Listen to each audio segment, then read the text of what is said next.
Yeah, nice to meet you. Nice to see you, everyone. Thanks for attending. My name's Aaron Lally, Vest Energy. We're focused on behind the meter battery storage in the UK market. Private sector, public sector. We're looking across the sphere, obviously, with everything going on with private sector businesses and Great British Energy and government becoming more involved. Today's focus is community energy and community batteries. So how can we work with community energy businesses and charities and organizations to help them understand more about battery storage and how to deploy assets alongside the solar that they're doing very well to deploy. So obviously solar has been the mainstay of community energy companies over the last 10, 15 years. They've done very well with that, and now we're looking at battery storage as the next frontier. So there's three main areas we want to address in the webinar today, particularly around kind of the benefits of battery storage and how people can think about quantifying that benefit. It's around the carbon emissions side on kind of what does it actually save you or the end consumer on their carbon emissions. And it's finally, how do you think about deploying these projects and kind of doing it if it is your first time as a community energy business? So we'll introduce the panelists. Obviously, I'm Aaron Lally, Vest Energy, but I'll pass it across to maybe Alex first to introduce himself from UKPN. Super. Thanks very much, Aaron. So my name is Alex Howard. I lead the flexibility markets team at UK Power Networks. So my team looks at ways that we can tap into the flexibility that customers connected to our network, so in London, the southeast and east of England, can provide to us that allow us to keep bills down for people and keep connecting more electric vehicles, heat pumps, industrial demand, renewables that want to connect to the grid. So my team works with a kind of real range of flexibility providers, from the kind of big retailers like your kind of Octopus Energies of the world through to people that have a handful of assets, perhaps concentrated in a particular area. So really keen to kind of hear the discussion today. We have starting to have kind of more conversations with community energy groups about this area, and it'd be great to continue that today. Great. Thank you very much, Alex. Maureen, I'll pass it across to you now, a senior executive from local government, now kind of working in the charity and community energy space. Thank you, Aaron. Good morning, everyone. Yes, I'm Maureen Taylor. I'm currently a trustee with a charitable organisation in Ashington, Northumberland. It's one of the most deprived areas in the county and on the register nationally as well. We run a sports and welfare centre in the heart of that community. One of the main issues for us is about sustainability of that centre. It's a crucial community provision for the local residents, and financially it's difficult to make that happen. So we've got a community sports facility. We have 3G pitches, football pitches. We have a preschool nursery facility as well. So it's an actual hub in that neighbourhood. The interest in looking at energy efficiency is critical for our sustainability plan going forward financially. It could be make or break for us as a charity if we don't get our energy costs under control. But it's a whole new field for us. This isn't something that as trustees, volunteer trustees, would have the expertise in. So we're working on a project with support to see if we can firstly understand it, secondly get some really good plans in place, and thirdly get our local residents to embrace this whole climate action principle and set an example. So I'm here to learn as much as I am to share my info. Thank you.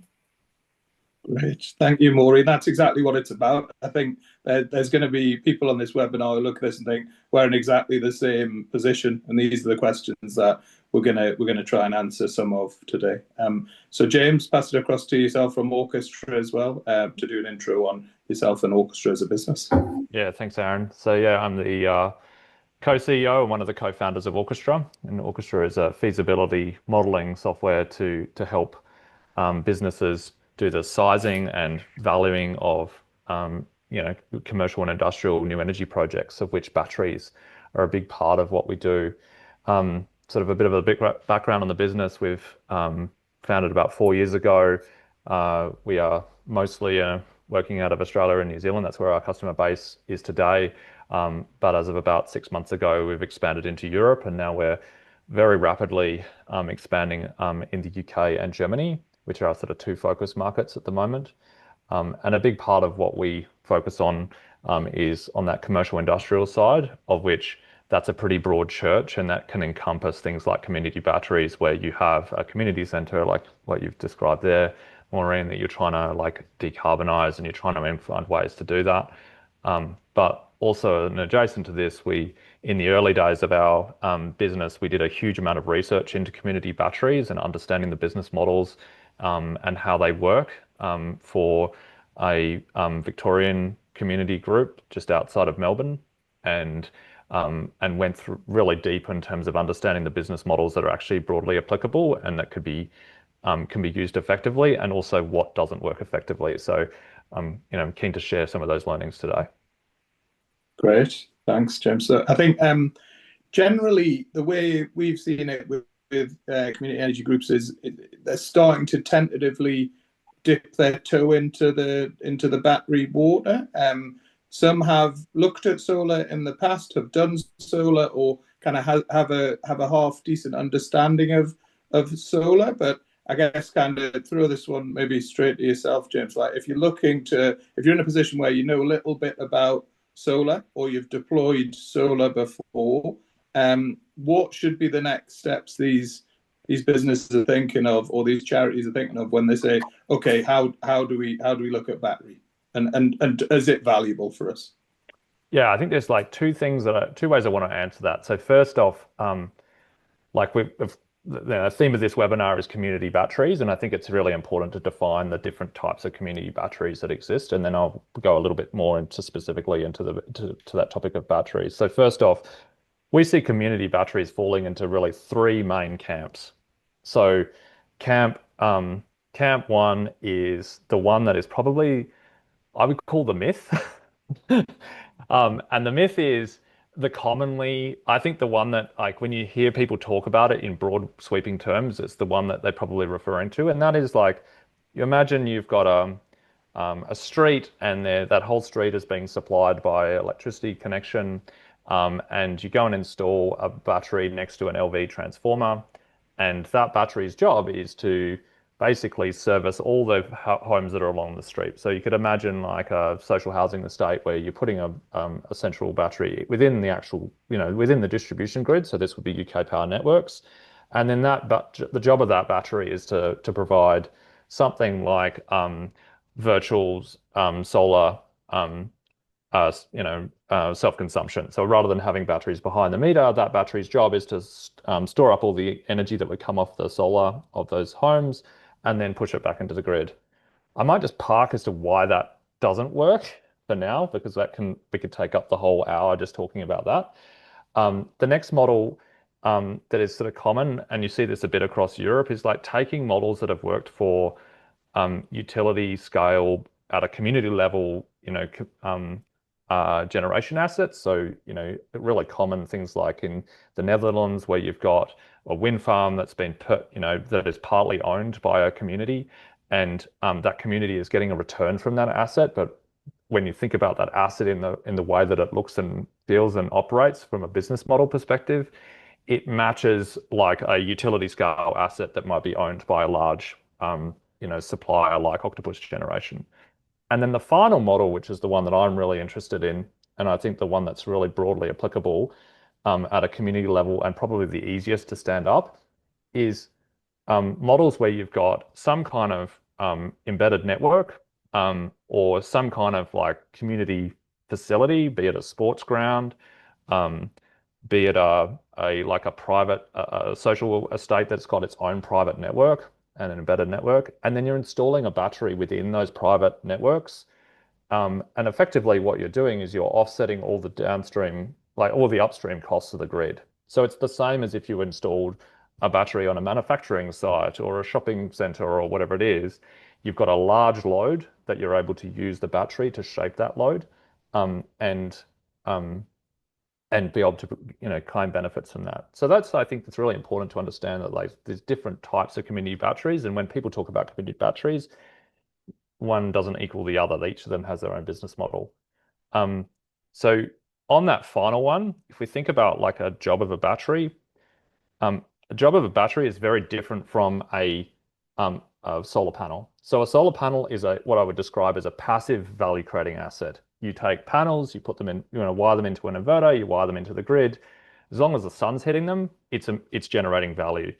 And behind the meter, it's generating value by offsetting the energy of on the bills.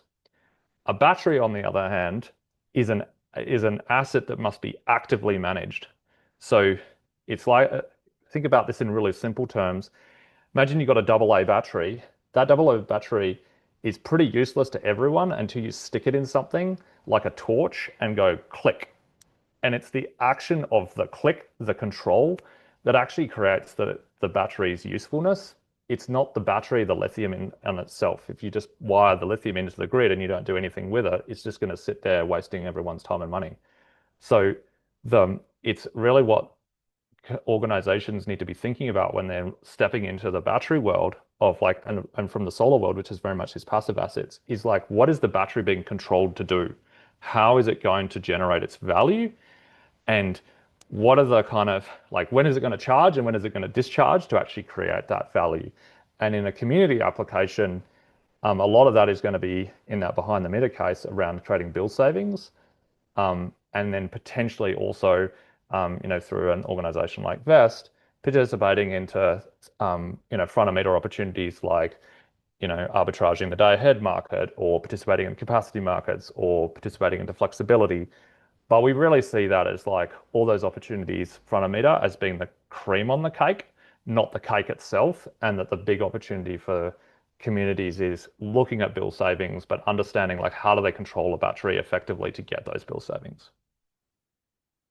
Great, yeah. So I have the similar view in that kind of behind the meter battery storage, to use common terminology, is probably the way forward for a large number of community energy businesses in the UK market. So I'll pass it over to Alex, I think, and kind of obviously you're kind of I can say this, you guys are the best DSO out there, I believe, in terms of engaging flexibility. You're engaging gigawatts of private sector capacity. My understanding is, and obviously feel free to correct me if I'm wrong, community energy is starting to form a part of that, but isn't the majority or anywhere near that in terms of the flexibility you're putting to market. What are the gaps you think from your conversations with community energy groups we need to fill to engage more of these entities? Yeah, it's a great question. So we serve about 8.5 million homes and businesses across the UK. So about a third of the UK is kind of the network coming into their building is owned and operated by us. If you contrast that to the number of kind of batteries that are providing flexibility to us at the moment, we have about 13,000. Most of those batteries are in people's homes. So they're kind of relatively small batteries installed by relatively wealthy people who, if I were to kind of characterize it crudely, like they think batteries are cool. They think they're going to be the next big thing. They're not getting supremely rich from it at the moment, but there is a business case, and particularly as costs come down, that's improving. I think that there is probably two areas that I kind of view as like slightly untapped for us at the moment, and I've been surprised by kind of how quickly we've seen domestic flexibility. I can charge my electric vehicle at a different time. I can do this cool stuff with my home battery, take off. But untapped, I think, community energy, and we're starting to see more interest now, both from like community energy groups themselves and from local authorities who are kind of trying to work out kind of what's their role here. Is it to kind of promote kind of smart energy and kind of ways to save bills in their area? Is it to use their own buildings, etc.? So that has been a gap for us. I think the other bit is kind of industrial and commercial kind of sites, where again, I think kind of batteries can play a role, and maybe kind of communities do have some influence over those local businesses. If I were to kind of characterize it, I think the primary barrier is almost always the kind of complexity of the energy system, and I think solar, you can kind of shortcut that a little bit, and there are some pretty good, pretty clear ways to kind of monetize those projects, understand the risks, etc. I feel on batteries we are less mature, and kind of clearly if you're a big developer churning out 50 megawatt battery projects, you understand all of these markets, how they interact, how you make money, what risks you're taking. I think it's daunting if you're a kind of community energy group, kind of with some people that know a bit and who have kind of huge amounts of kind of drive to move things forward, to really know kind of what you're getting into, kind of is it going to make a difference to your community, or to kind of James's point, it's going to be a kind of battery that sits there and kind of is underutilized, kind of doesn't make the returns that you want. So I think, and then we'll find like other stumbling blocks, I'm sure, but kind of that first piece is kind of simplifying some of the kind of the entry point for community energy. Yeah. Can I add to that? I think that is 100% right. I would view batteries as 10x more complicated than solar because it needs to be actively controlled. And so when people step into it, they're stepping into like a world of things they never had to think of. Like you're having to think about the technology just to begin with, and then it's the control, and then it's like what's the way that you integrate this battery into a grid that follows regulatory pathways? How do you participate in these markets? Who are the partners I need to be involved to be tying all this together? Like there are so many more facets of this, and commonly what we see is lots of people try and get into actually solving the what as well, like solving the how. How do we go to market, without actually first understanding the what, and like where's the value going to come from, and what are we building towards? Because and that's why I think where software like Orkestra comes in, is like we really focus on like explaining value to people and helping articulate, well, if you're going to go and build this battery project, this is how it needs to create its value. Now, execution of that is obviously the next step, but at least now you've got guidance in terms of what are you trying to get? What are you trying to build? What's the problem you're trying to solve for with this particular asset that you're trying to deploy? I completely agree, and I think we've all probably seen this is a problem for community energy companies and people in the area, but it's also a massive problem for the private sector, right? You've got Totally. manufacturers or hotels or what have you. They're saying, okay, I want to decarbonize, I want to put a battery alongside my solar, and they're facing the same problems. So I think on the other side of the page, Maureen, so we've heard a bit. It seems like the key word I'm hearing is education, right? How do we get that education piece across? So do you think more can be done, or how could we educate and provide other services to the community to start this process and to get widespread adoption of these sort of assets to reduce bills? Yeah, the education thing is really important because it's scary. Talking about batteries, talking about energy efficiency, it's in the too hard to deal with box for a lot of individuals as well as organizations, isn't it? Even in your home environment, your residential environment, it's like, oh, it's too hard. So I think it's got to be simplified, and it's got to be made more accessible for people to understand it. I don't even know if we've got young people in the organization that I'm involved with who understand this, and that surprises me, because I was thinking, the young people who use the facility, what do they know about efficiency? What do they know about battery? They know nothing. So we are struggling in the area that we're in to connect with people who have a little bit of know-how, and we're fortunate to be connected with you, Aaron, obviously. But that's kind of that's the only grip we currently have, and that's alarming. So even with our local authority colleagues in our neighbourhood who are much bigger than us, social housing providers, other clubs and agencies have no clue. So I think we're starting from, particularly where I am, at a zero base. So there's a lot to do about education, but it's got to be done in simplified terms. Yeah, I think this is part of this skills gap everyone talks about as well, right? So like it's just not being covered in school, college, university, and we're expecting just generally in the energy transition, we're expecting all of these young people, or a good portion of these young people, and that's what the government are telling us, we're going to have jobs in wind, solar, battery manufacturing. We're just not, like you say, if you turn around to a 16, 17, 18-year-old like you normally would do with a technology problem, they just don't understand this space. Yeah, I agree. I don't want kind of people on the call to kind of feel that all is doomed here, right? I mean, this is complicated, but there are ways through. Like people have got kind of these projects off the ground and been successful.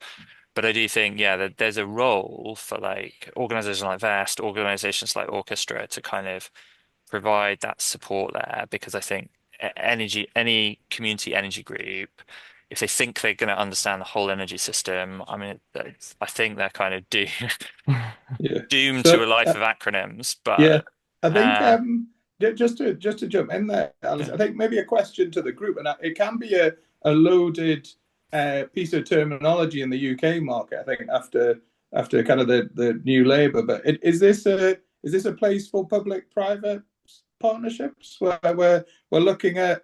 I saw one announced recently. I can't remember the name of the community energy group, but it was a local government, a community energy group, and a private sector business. And this was residential, but the private sector business was going to deploy batteries and help the community energy business think about how to deploy the systems. Community energy was going to raise the money and educate the community, and the council were going to provide support on the funding side and also on the property side for some of their social housing. So, question to the group: do we think this is a place for public-private partnerships? I'm going to say maybe. I think that ultimately what this comes back to is keep it simple, right? Like decomplicate this as much as possible. And when I hear of like public-private partnership, I'm like, whoof, more stakeholders. And so in trying to solve one problem, you create other problems. And I think when I think about like how to keep things really simple, it's around it really comes back to like what is the rawest best price signals that batteries have today to make their value, right? And so coming back to the solving this problem, like what are we solving for? We're solving for trying to reduce the costs of communities, and we're trying to solve for trying to increase carbon. And there's sort of two levers that we can like look at there, of which solar is going to be a big part of that. And a battery can be an enabler to more solar being deployed. So that's one of the ways that you can get your carbon reduction. Then the other part of it is if we're trying to reduce costs, then it's got to be about tariff, improving like how the load is shaped to reduce the tariff. So if I think about like where are the big opportunities for like organization, like large leading organizations like UK Power Networks to get involved. Yes, there's flexibility markets. That's great, but I would view that as an extremely complicated opportunity that only someone like an Octopus can be the middleman on to actually take that and then provide the control back down into the individual or back down into the community to be able to implement. I think there's what I see as the opportunity in the UK, and actually really necessary, is that more price signals are put through to end consumers, and they're put through in the form of tariffs. Like as an Australian, when I look at, for example, network tariffs in the UK, and I see how much of the cost of that tariff is wrapped up in fixed residual charges and capacity market charges that are very difficult to change, I'm like, guys, like what's going on? Everyone's complaining about lack of capacity in the grid, but the distributors aren't providing a price signal that encourages their customers to reduce their load on the grid. And we're not considering things like diversification. And we're not providing those price signals through. So when I think about like how do we make these projects move forward, Step one, keep them simple. Don't include too many stakeholders in from the very beginning, and think about a way that you can stand up a battery that doesn't involve too much complexity. Yes, there's like someone like Aaron and Vest, fantastic for providing facilitation into front of meter opportunities, but see how much of the value you can get just by like behind the meter optimization. And then the second thing, which is the more broader question of like, how do we involve governments and other like leading organizations into the conversation to get more of these assets deployed, is really around trying to make sure that the price signals that we're passing to consumers through tariffs are reflective of the costs of the energy system, and trying to provide the signal for actually, making a change in your load shape, which really don't exist in broad terms in the UK today. And there's examples like the octopus shapeshifter tariff, and EDFs and others have tariffs like it. But those are very much at the margins today. And that's something that needs to be really brought out as a commonplace tariff across the network. Because if you had something like that, batteries are just going to come naturally, right? Like they're just, people are going to be looking for ways to reduce their costs during the red times. And that's how they're going to do it. So yeah, that's my sort of two bobs on this. So just to pick out something you said and pass it over to Alex, maybe, do you think the best way to, there's obviously all this complexity that you've mentioned, Alex, as well on the energy system side, is the best way to then pass that into the consumer to have a conduit like an octopus on the residential side, or various different aggregators, as the terminology goes in the commercial side, to say, okay, you don't have to worry about this community energy business. You're just going to receive X amount of pounds a month, and it'll come through on the 30th of each month. Is that the way do you think we should approach it, Alex? So I think there is an important role for this kind of middleman between kind of us with all the kind of complexity of 120,000 different substations and trying to manage capacity, and consumers who, in general, I don't think want tariffs that are kind of banging up and down every day. Like they want lower bills, but kind of broadly, when I speak to people and I kind of read research, what I hear is that yeah, they're kind of happy to have kind of flexibility, and a lot of them maybe see that being automated in the future, but really what they want is lower bills. So clearly there'll be a kind of niche of the market that wants to kind of have a cool different shape tariff and kind of play different tunes on that. But I think the mass market here will rely on someone they trust. It might be a supplier like Octopus. It might be a third party that they kind of feel actually they're closer to. Maybe it's their car manufacturer. Maybe it's kind of someone who has kind of developed a digital kind of proposition that they get it, they like it. But I think it's those organizations that probably need to do some of the translation between super complex, reflective of actual costs, into propositions that local businesses, local organizations, individuals want. Yeah. Maureen, do you think from the outside looking in, as someone trying to understand this and kind of do the right thing for your community out, is that what you think you need? You need a partner, and then someone to maybe not guide you through the more complex areas, but simplify the areas that are important to you, like kind of what are you going to save on your bills? What is your carbon saving? Yeah. How do you physically put the battery in the ground? Is that what you need? Those practicalities from a standing start. So those practical issues are vitally important to us. And that's not to say that, in a few years' time we might be competent, but there's no competency at the moment. I can, justify that. So you need a trusted partner. My belief is you need a trusted partner to take you through those steps, to advise you, so you can advise your board that you're making the right decisions, and then kind of have part of that education program running alongside. So eventually, organizations, as they get more competent and they get more au fait with what's going on, will reach that pinnacle, which is safe and reasonable for them. You know, we're a small organisation. We're never going to be having the conversations that Alex has around, you know, on that scale and the enormity of some of that work that's going on. So we're going to have to find a way to support the little guys without overwhelming them to the point where actually, it's in the too hard to deal with box.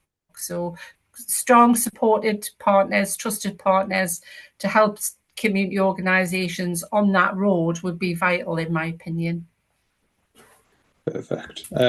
So we have a lot of very good questions. So we'll go into questions a bit quicker than we expected.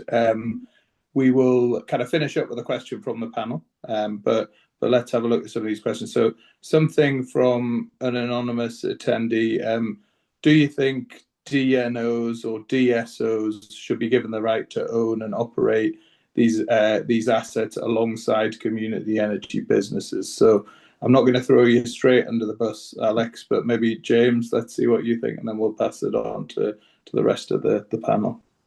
Yeah, look, I think it's totally fine that they can own them, but they have to own them in the context of the regulation, you know, they're faced with, right? And these are regulated monopolies, and they need to have clear justification for the battery use case, you know, against other investments that they could make. And I think what we've seen in Australia is there's been a lot of excitement in Australia on community batteries from sort of two camps. Like well-meaning, you know, people who, you know, usually progressives and that are trying to sort of stand up these projects, and they care about climate change and they care about their communities, and they're looking for a way to kind of exercise that, and they see community batteries as a way of potentially doing that without fully understanding all the complexities of it. We also see DNOs in Australia, a lot of engineers getting very, very excited about the potential for batteries. And unfortunately, there's a bit of a dangerous mix there, in the sense that, like, there's a lot of projects now that are getting stood up in Australia that have attracted literally hundreds of millions of Australian dollars, you know, taxpayer money, that are really have no future and will never be scalable. And it's sort of governments have seen this as like a vote buying opportunity, unfortunately. And I think if UK can learn anything out of Australia's experience, is just to avoid that trap. Like, make sure that when we're talking about community batteries, we're talking about models that are going to work. And it's absolutely fine for distribution utilities to own these assets, but they have to be able to justify them on their own legs without pouring, you know, just insane amounts of you know, grant funding in on top. Because what's happened in Australia is effectively to stand up these complex projects where you do have them front of meter and the distributors are owning them. It's become just a corporate welfare bucket, you know, and you just see batteries that in a commercial sense might have been installed at, say, £500 per kilowatt hour, you know, as a reasonable but, you know, very costly conservative estimate, being installed for 10 times that much when it comes to the distributors installing it and using government grant funding to do so. And that's, I think, something that you really want to avoid in the UK, is kind of falling into that same trap where you have a lot of people that are trying to do the right thing, a lot of engineers that are very excited, but actually it's not a scalable and viable opportunity long term. And focusing on those behind the meter opportunities and making those projects work is really going to be what you know, is going to be the opportunity for the UK here. Right. So Alex, would you want to kind of have the ability to stick out loads of batteries on your network and put them where you think it's needed? So we don't currently have that right, just to be clear. So Yeah. So I think it's kind of in 2018 we kind of had our first brush with battery ownership, and for a very short period of time, UK Power Networks had the biggest battery in Europe, which now seems kind of quaint. It was like 6 megawatts, and we now have kind of facilities that are like 100 times that. So we have some experience. I think James is right to be kind of nervous about kind of inefficiency, and I think that's part of kind of being Ofgem's thinking about kind of should networks kind of have the right to invest and own battery assets on the assumption that there is a market, there are communities that might want to provide that same service themselves. One of the things we are interested in that kind of is maybe kind of halfway between these worlds of just kind of we sit back and just say that we need flexibility, you guys sort it out, and no, it's fine, we'll own it. Is I wonder if we can kind of use our land better and kind of open that up a bit more. So one of the things we've been looking at is kind of where we have pole mounted transformers, so kind of serving small communities. Could we kind of facilitate the installation of batteries there? We wouldn't own it, and I think there would be an opportunity for kind of communities or private companies to kind of get involved in that. But potentially there's kind of assets that we have that we could kind of open up to get kind of the market and communities kind of more active in the space. I don't we're not looking at the moment at kind of reopening the kind of should we be investing all bill payers' money, and clearly our money comes from bill payers in batteries. But if there are communities, if there are businesses that kind of think they can make the case, then we should be supporting that. We should be really clear about where it's required and kind of where we can kind of open up new opportunities, then we ought to be doing that. Could also be a revenue stream and a partnership, right? So we know anecdotally, we know of a few different areas, not within your patch, Alex, but other patches where there's a bit of land next to the substation, which could be great for some sort of deployment. So yeah, definitely something to look at. We've had quite a lot of questions on carbon, which is something we haven't really talked a massive amount on. I'll come to some of the questions, but maybe for Maureen, in terms of, obviously we've talked a lot about kind of bill savings and the areas you operate in. Where do you think carbon emissions and reducing emissions scores against kind of maybe what is the more urgent need to keep community initiatives alive through reducing bills? Yeah, I mean, I have to be frank, it is about cutting the costs to keep the charity afloat. But the interesting thing in the information and the report that was drawn up was that the next effect on the carbon emissions was massive. And that gives us a great opportunity to talk to our local neighbourhood and community that surround us around what they can do as well. Where we are has got one of the worst health outcomes in Northumberland. And some of that is about lifestyle, and some of that's about, not looking at how they can manage their lifestyle and manage their carbon footprint as well. So we're trying to take that holistic approach. So I'm not saying that it's all about the money. I'm not saying it's all about the carbon emissions. It's a really good spin for us to have the carbon emission benefit as well. Setting an example is what we're about in that charity, trying to take the youth forward, trying to take the young people forward with us and make their lives better in the long term. There was a little chat at the beginning of this session about the impact of climate change now, and look what's happened to our summer and look what we're dealing with. We have people who aren't able to cope with the heat or the cold. So yeah, the emissions side is something that we will keep our eye on. Great. Alex, James, any comments on the emission side and people you speak to? Is it I wouldn't go as far as saying a primary goal of people. It seems to be a lot of people are, as Maureen mentioned, focused on cost. But where do you think it scores for the majority of community energy companies you work with? Yeah, I think from the carbon side, there's really two ways that a battery can lead to better carbon outcomes. One is it becomes an enabler for more solar. So it might be that you can't install as much solar as you want to because there isn't a way of kind of managing the export or whatever, and therefore batteries become an enabler to that. The second is using a battery to store up excess, basically store energy that's being generated in the middle of the day, which is usually very low carbon because you've got a lot of solar contribution into that, and then discharging it into the end of the day when the solar's gone down and there's a high amount of gas production in the grid to basically manage the evening peak. And so that's a way of displacing sort of those more high carbon generation sources that are being used to kind of manage those peaks in the afternoon. There's no direct carbon benefit for batteries, right? It's not like a solar system which is directly displacing generation. It's about moving generation around or provided being an enabler to create more savings. There is another case, and that's obviously electric vehicles. And in that case, it is much more about displacement of use of fuel. And if you can store you can charge up an EV from low carbon electricity and not use fuel, then obviously that is a means by which you can have a direct carbon saving from using a battery. So, but even in that situation, it's about moving, low carbon energy from one place to use in another place. You're taking it from the grid and you're using it in a mobility perspective. The battery is not actually the low carbon creator itself. It's just storing energy. Great.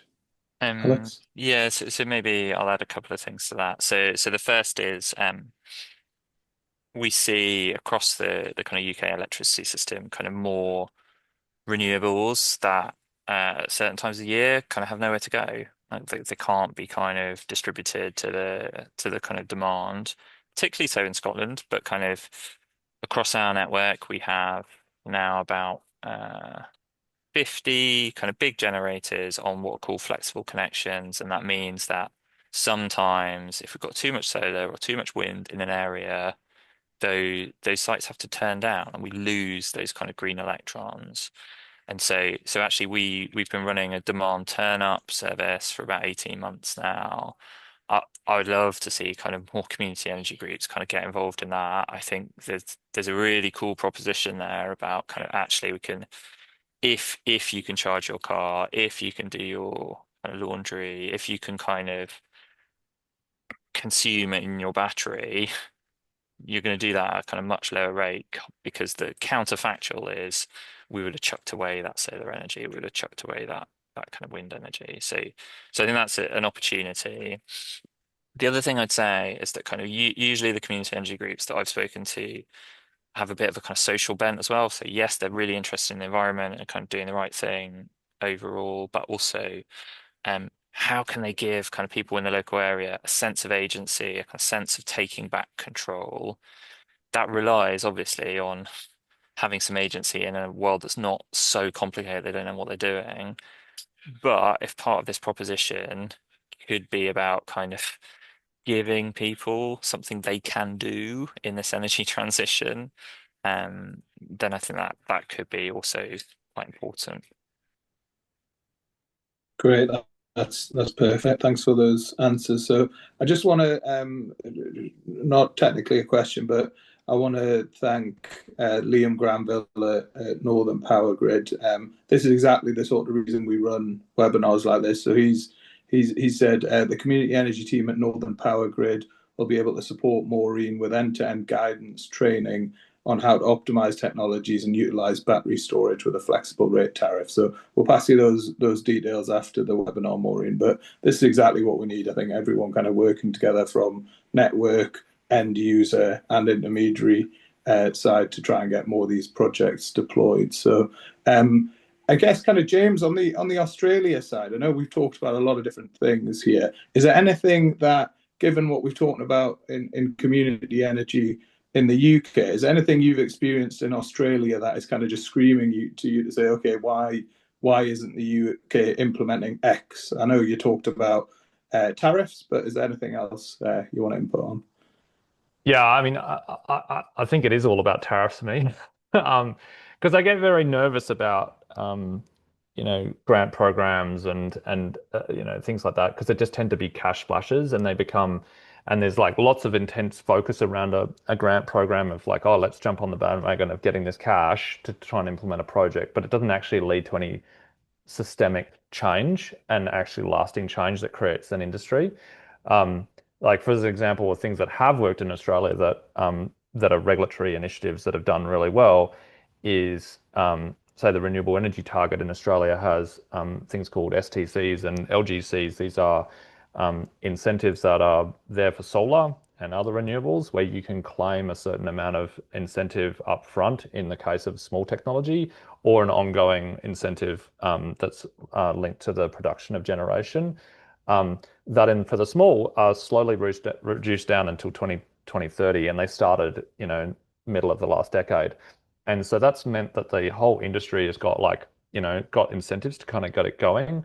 But they're actually stepping down the incentive every year, which means that everyone needs to get more efficient. Now, that STC program has just been moved across to batteries. So governments have recognized that, oh, wow, that was a roaring success to getting the entire renewable energy industry cranking in Australia and getting it really efficient. Now, can we repeat that process by applying that same type of incentive into the battery world? Now it's only literally started at the start of this month, so it's proof is still to be seen. But like it's very likely that we're going to have a similar sort of effect where it does a lot to kind of stimulate the market, but actually like winding it back slowly over time means that the market gets more efficient at being able to deliver these things. And then on the tariff side, I mean, you see Octopus experimenting a lot. But I think, what really keen to see distributors experimenting a lot as well. Yes, tariffs are a very blunt pricing instrument. They apply broadly across all users. But in Australia, we've seen a lot of experimentation by distributors on tariffs, dedicated community battery tariffs, which are there to kind of help community batteries get stood up. Tariffs that have much stronger price signals. So it's, very, very low prices for the times of the day where doesn't really matter when you use energy, but then very, very strong price signals in the form of demand or very high usage rates that encourage people not to use energy at peak times. And I've seen what I witness as looking at the UK market is a lot of those price signals have been removed in the last few years, and that's leading to customers not having an incentive to do flexibility, or if they're doing flexibility, they have to do it through an intermediary. And because the intermediary is the only one that can actually, deal with all the complexity of a flexibility market or trading energy into the day ahead market or participating in the balancing market. Those are all very, very complicated things that we cannot expect the average homeowner or community group to kind of navigate. But we can expect homeowners and community groups to navigate tariffs, and making those price signals clearer is going to lead to much, much better outcomes for the UK in terms of its grid. Great. So we've had quite a complex question from Giles Gibson around grid connections. We can answer that question offline, Giles. I think we are able to support you with that, and I'll give you a flavour of the question, and then maybe we can open it up to the panel, because grid connections have been quite a topical piece of what we've seen on both front of the meter and behind the meter assets over the last few years. So Giles is saying he's got a 400 kilowatt grid connection for a hydro scheme. It only uses the export for 13% of the year, and he wants to augment it with solar and battery storage. They're happy to stick with the existing capacity they've got, but when they're speaking to their DSO, it counts as a new connection. And that means they go to the back of the queue. So, Giles, we can help you with that, the kind of intricacies of that. But generally, what we've seen is kind of more accommodation by National Grid and DSOs of smaller projects. So there was kind of the 1 megawatt limit, where below that level you didn't normally need to go to statement of works. That's been increased to 5 megawatts more recently. But grid connections are still, and curtailment are still quite a big issue for projects that are being brought online, particularly community energy projects where you're going back and potentially trying to retrofit on solar. Alex, do you have any kind of views on that, and kind of how you see the process potentially getting easier for these smaller projects going forward in terms of connecting to the grid?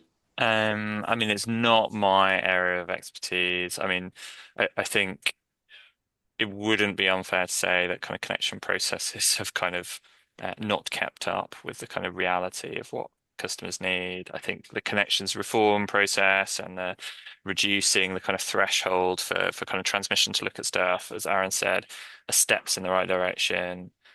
I'll take this question away. I'll talk to colleagues about it. It may not all be within the gift of the DSOs to kind of do that kind of queue management. There are rules which are kind of there basically to try to make things fair. But I totally get that sometimes that gets in the way of the kind of common sense of actually I'm trying to install the battery here to make things easier for the grid, not the opposite. So Yeah. let me take that one away. I mean, it sounds like it's probably not in our area, but maybe it's a question that would have kind of relevance to lots of people. Yeah, we have a lot of experience of this sort of thing at Best, and what we have tended to find is the DSOs and DNOs have been really responsive and really good in this sector. So anything sub 1 megawatt and now sub 5 megawatts, if it doesn't need to go to National Grid for a statement of works process, you get a response within your 45 days, and it's normally if you do have capacity there, it's a ready to connect offer, so you can connect within say a 6 month period after that. So we've had really positive work in this area. Obviously, Giles, we're happy to help you understand kind of from some of our expertise, kind of what we found and how we've approached it. Because our view generally is if it's sub 1 megawatt, definitely you shouldn't be getting this queue management issue. But yeah, happy to have that chat offline. In terms of Great British Energy, I know kind of everyone looked at their announcement of 200 million £200 million to be deployed on rooftop solar on schools and hospitals. They've earmarked a third of their bucket of 8 billion, I believe, for local power plans. If national government are to get involved, what are the best ways to do that, and how should that money funnel down? Maybe pass that to you, Maureen, with your experience, and then pass it on to the other colleagues.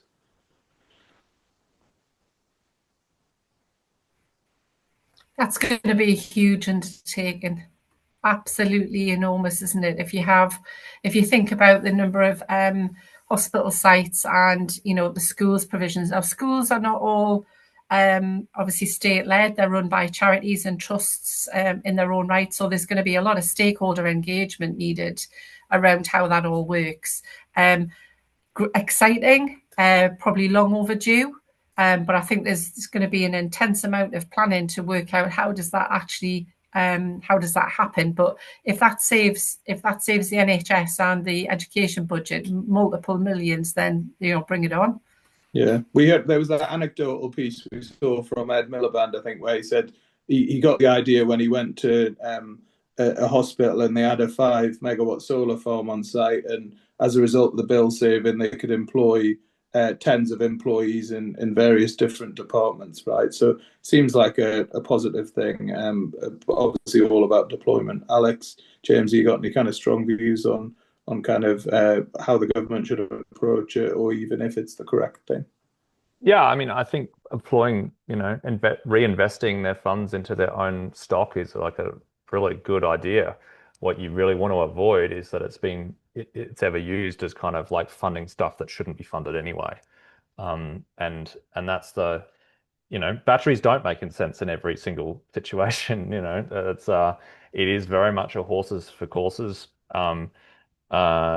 like technology. It's not like solar where everywhere you've got a flat roof that can has the strength to take it. It's worth putting solar on. So I think it does need to be quite like the government just needs to be careful that they're not deploying their cash into assets that shouldn't be funded. As long as they're doing that, then yeah, I'm all for funding of these types of projects. Right. Yeah, I mean, similarly, I'm a big fan of GB Energy. Last time I heard their chief exec talk, he did talk about flexibility as well. So clearly, kind of a lot of focus on solar in the kind of first tranche, but I think they are interested in deploying money into stuff like storage. Let's see if that's the way it works. I think the complexity for them is, yes, the money can come from central government. That's going to help, but there still is that stakeholder management piece that Maureen talked about that we have to get right. You can't just pour money in at kind of national level and expect it all to work locally. So as long as that bit we can execute and we can join the dots between networks and local authorities and community energy groups, then brilliant. We should really go for it. Great. So last 60 seconds, very last question for the whole of the panel. We've got, what's the main hurdle for community energy to deploy batteries, and how do they get over it? Let's finish this on a positive note. What gets us through these challenges? James, maybe. Complexity is sort of the biggest hurdle. And keeping it simple is the way to solve the problem, and be really focused on like, what is the problem you're trying to solve, right? And trying to understand how is a battery a solution to that problem, because you can get very, very lost in the implementation, but just keeping on coming back to like, why are we doing this? And making sure you're laser focused on that is really important. And then the second one is tariffs. And there's a big place for distributors to do that. I'm just looking at the questions, and I'm reflecting on something that Alex said about, not have too much generation up north, like, having retailers and distributors getting a bit more experimental on the price signals to kind of provide price signals to do. We talk about solar soaker tariffs in Australia, where you've got like low prices or low off-peak rates, which are in the middle of the day, where you could do similar things, where you can, you expect excess wind, and therefore you provide a price signal for customers to jump on that, rather than going through really complicated flexibility markets and other kind of really complicated means by which you can reflect that back into the asset. I think that's something that has been lent on a lot in the UK to solve these kind of much bigger problems that exist, where stuff isn't just priced in a way that's reflective of costs. Perfect. Maureen, what's your biggest hurdle, and how do you get over it? I think that one of the biggest hurdles is, finding a trusted partner to be able to handhold through this journey. The thing that's really exciting about that, there are good people who can give really good advice and valuable advice. One of the things I think that I've picked up from this is, what are we talking about when we talk about scale? Because the importance of developing this model for us as a small community charity is really important. It's not on the scale that things like James has talked about or Alex has talked about, and we need to be careful we don't get left behind on these much bigger at scale systems. But we're up for it. As little as we are, we're up for it. We're game to try and do something different and create a bit of a wave around our local community. Great, thank you. Alex, hurdle and solution for community energy.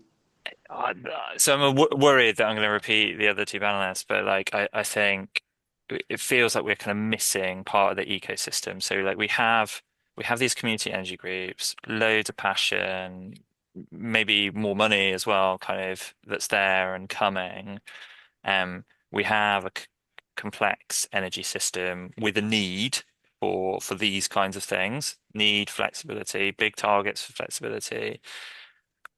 I wonder if the suppliers, the aggregators, the kind of tech companies haven't maybe have found like community energy like a bit tricky to engage with, not really sure if it's going to scale.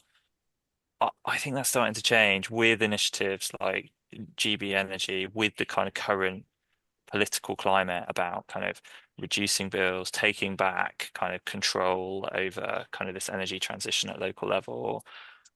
I would love that ecosystem to kind of mature, and if there's innovation kind of stuff that we ought to be spinning up to kind of help those companies come up and establish themselves as trusted partners and all that kind of stuff, then I'd kind of urge people to get in touch with companies like UK Power Networks and see if there's kind of stuff that we can do to get that kind of up and running.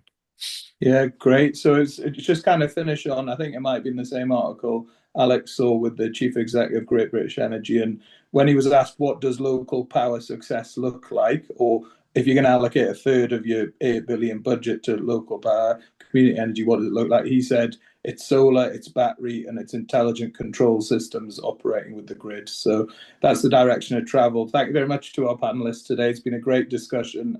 really valuable. I'm sure our panelists will be happy to share their details, so you can contact them afterwards if there's any need. Webinar will also be published and recorded as well. So thank you very much for attending. Thanks to the panelists, and have a great day.